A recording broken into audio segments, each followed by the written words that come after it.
José Antonio Crespo, como todos los lunes, la primera intervención del 2016. Doctor, ¿cómo estás? ¿Qué tal? Feliz año.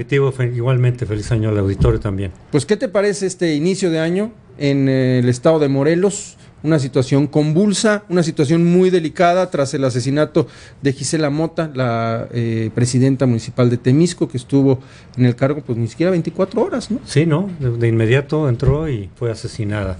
Pues nos refleja un poco parte de lo que está pasando ahí, parte del debate público en Morelos, del debate sobre políticas públicas en materia de seguridad, pero también en otros estados donde se ha planteado esto del mando único, porque está relacionado y por eso este debate y discusión respecto de si conviene o no conviene, la reticencia de varios alcaldes de que no haya mando único, sino que mantengan el control sobre las policías municipales. Pero a mí me parece que precisamente el asesinato de la presidenta Gisela Mota revela justamente que lo que sí conviene es el mando único. Es decir, quizá no resuelva el problema de fondo, pero sí contribuiría.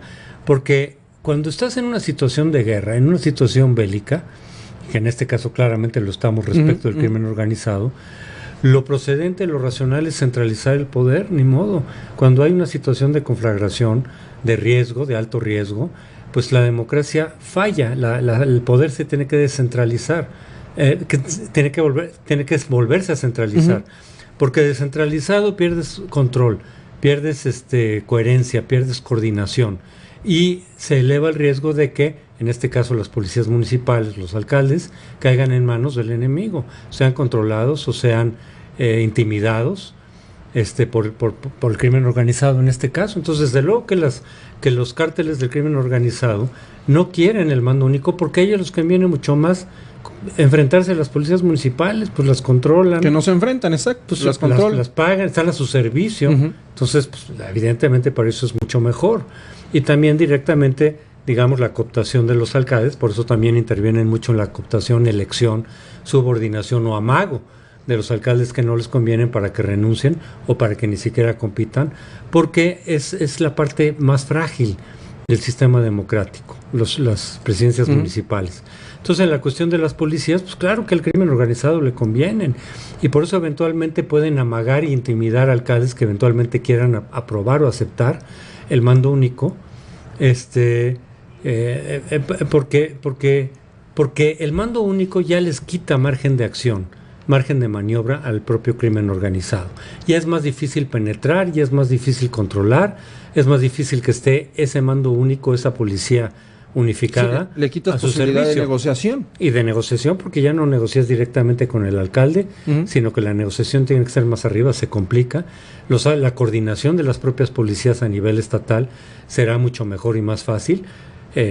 Ocurre en el Distrito Federal, efectivamente, donde sí se ha reducido significativamente el margen de delitos y desde luego la delincuencia organizada tiene menos posibilidades de acción en el Distrito Federal que en otras partes.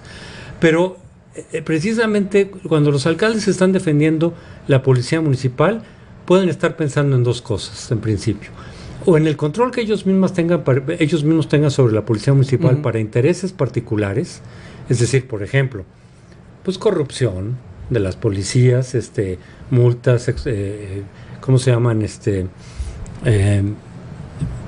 extorsión. Las extorsiones a los ciudadanos, de los cuales les toca un moche, normalmente. Claro.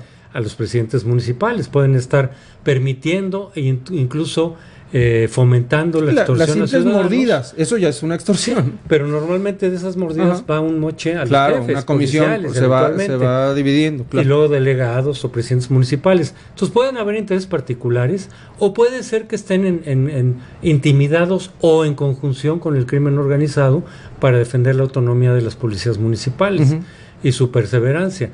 Pero no están pensando en los ciudadanos. Claramente lo que le conviene a los ciudadanos es tener una policía más eficaz, que sea menos vulnerable ante el crimen organizado, que goce de mayor coordinación y que sea menos vulnerable frente al crimen organizado. Entonces, los alcaldes que están defendiendo las policías municipales están pensando en lo que sea menos en los ciudadanos. Y en esa medida se justifica esta acción unilateral que ha anunciado Graco desde hace tiempo, es decir, pues entonces no les preguntamos a los alcaldes, sino que es mi prerrogativa imponer el mando único, pues es lo que corresponde, es decir, en una situación bélica sí se tiene que centralizar el poder y se tiene que sacrificar grados de autonomía, en este caso autonomía municipal, porque de lo contrario se sale del control, como ya hemos visto que se salió del control.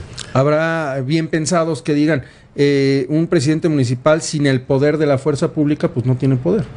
Bueno, pues ni modo. En este caso tendrá poder de otro tipo, pero en el control de las policías, precisamente lo que se hace es proteger. Incluso, fíjate, desde una lógica es, si tú le quitas la decisión al presidente municipal, entonces ya no tiene sentido. Ya no puede pasar lo que le ocurrió a Gisela Mota. Exactamente, ya no tiene sentido. Si el crimen organizado sabe que no depende del alcalde, entonces no pues se va a deja en paz, por lo menos en respecto de las policías.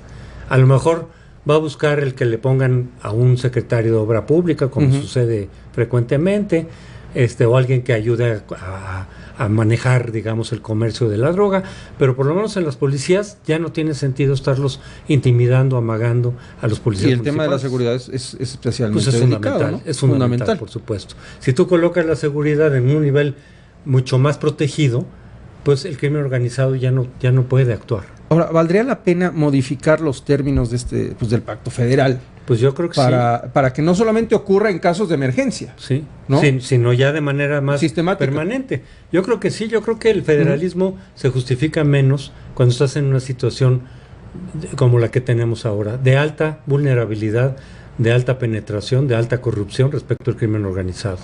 Ahí el federalismo como tal, tiene que tener límites. No digo que desaparezca, sino que tiene que tener límites mucho más elevados que en una situación de normalidad. Claro. En una situación de estabilidad y normalidad tú puedes soltar, pero no en una situación como la que estamos enfrentando. De emergencia. José Antonio, muchas gracias por estar con nosotros. Primitivo. Con todos los... Buenas noches. Feliz año. Buenas noches.